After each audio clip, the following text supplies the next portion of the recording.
Fala, jovens! Tudo bem com vocês? Luciano Filho aqui, bem-vindos ao Sábado 14. E hoje vamos falar de Jack in the Box 2, O Despertar. É o segundo filme da trilogia lançada até o momento, e esse aqui foi lançado em 2022, que, embora seja uma continuação do primeiro filme de 2019, ele não tem relação nenhuma. Então não precisa ter visto o primeiro filme para assistir esse aqui. Podem ser vistos de forma independente. E assim, como eu falei na crítica do primeiro filme, serve para esse aqui também. É um filme ruim, que dá para assistir. Inclusive esse aqui é um pouquinho melhor que o primeiro, mas não é um filme que tenha uma história envolvente ou que tenha efeitos bons. É um filme bem ali na média, que ele começa de um jeito e termina basicamente do mesmo jeito. E é isso, gente. Jack in the Box 2 é um filme ruinzinho, porém melhor que o primeiro. Mas qual é a história desse filme aqui? Uma mulher chamada Olga vive com seu filho Edgar numa mansão enorme. Só que tem um problema. A Olga, ela tem uma espécie rara de câncer e ela está morrendo. Então ela pede para um investigador procurar a caixa mágica do Jack. É então aí que ela faz um pacto com o demônio. Ela vai dar 6 almas para o demônio. Em troca disso, ela vai ter a vida dela de volta. O câncer vai sumir e ela vai viver por mais tempo. Então, o filme todo gira em torno dessa premissa e de Amy, uma nova empregada que vai morar naquela mansão, e tanto a Olga quanto o Edgar levando as vítimas para o palhaço que vive dentro da caixa surpresa.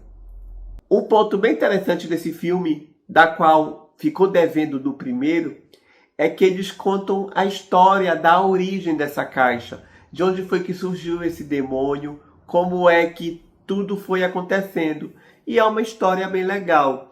Eu só queria que tivesse um pouco mais de aprofundamento nela, porque parece tudo tão jogado, tão cuspido. Como foi que a Olga descobriu a caixa, a história do demônio da caixa e tudo mais. Ela só fala, eu pesquisei por aí e descobri a história. Então eu acho que esse foi o probleminha. Faltou um pouco mais de profundidade nessa história. Mas o que eles dão pra gente com relação à origem desse demônio da caixa é uma história bem legal que dá bons filmes futuros a propósito com relação a esse tema. E tirando esse conceito, né, da história da origem do demônio, o resto da estrutura narrativa é a mesma do primeiro filme. É o demônio pegando um por um dos trabalhadores dali daquela casa, sendo ajudado agora pelo Edgar, que é o filho da Olga. Então a gente tem também uma nuance bem legal com relação ao Edgar, que a priori ele parece ser uma pessoa que tem conflitos internos. Ele ama a mãe dele, a gente percebe que ele tem uma dependência muito grande pela mãe, mas também ele, a priori, não concorda com aquela matança, não concorda com o que está sendo feito. Então a gente vê ali um conflito interno dele em o que é certo e o que é errado. Mas isso aí também não é aprofundado. É uma coisa bem rasa que está ali em demonstrações e em alguns comentários, mas logo o filme se estrutura para o que sempre foi. Um filme de terror bem simples e clichêzão que não traz nada de inovador. Outro motivo que faz esse filme ser levemente melhor que o original é que, como eu falei naquele vídeo, aqui tem. Eles fazem muitos jogos de luzes, de sombra, de escuridão. Tem um momento do filme que eu acho muito interessante em que a personagem Amy está fugindo do palhaço e a luz atrás dela se apaga. Toda vez que a luz acende, o palhaço está mais perto dela e aquilo vai dando uma aflição enorme. E se o filme fosse todo feito nesses conceitos, como eu mencionei, de escuridão, luz e sombra, seria um filme muito interessante que deixaria a gente aflito na cadeira assistindo as cenas, como aconteceu com esse momento específico aqui. Mas não é todo. Então, ele é levemente melhor porque tem algumas cenas assim, mas ainda assim deixa a desejar. Agora, os pontos negativos do filme. Primeiro de tudo, é a protagonista, a Amy, que não tem personalidade nenhuma, carisma de uma porta, sem graça. Eu achei ela muito apagada, que nem a coloração do filme, preta e branca, sem graça mesmo. Em comparação com o personagem protagonista do primeiro, que eu achei que ele tinha bem mais carisma que ela. Então, nesse sentido, ficou devendo muito.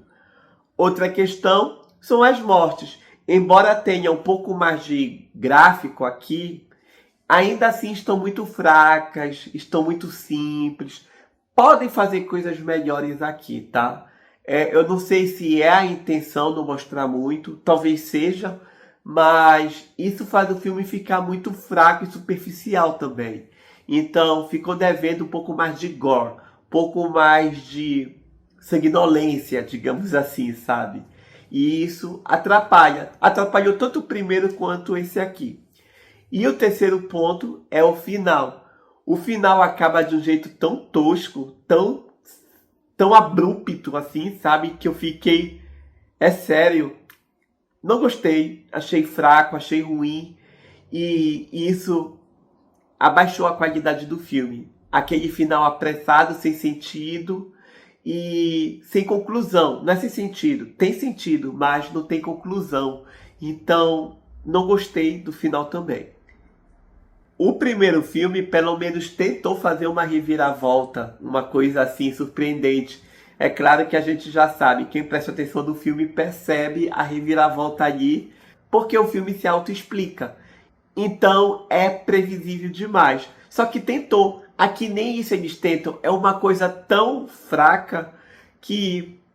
Sério, quando acabou, eu só ri pra mim mesmo e desliguei a TV.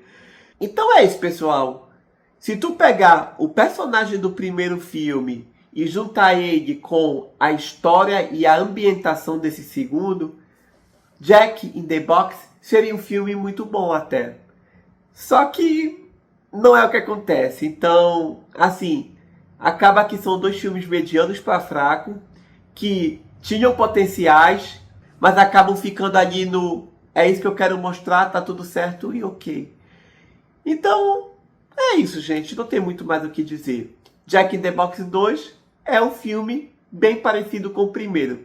Se tu conseguiu assistir o primeiro e gostou do primeiro, vai gostar desse. Se tu não gostou do primeiro, não vai gostar desse. Apesar desse aqui ter uma história maior e uma complexidade também maior, dando mais utilidades para a caixa, expandindo a mitologia dela e causando até, de certa forma, curiosidade para ver o que mais aquela caixa de brinquedo pode fazer. Então é isso, galera, que eu tenho para falar desse filme.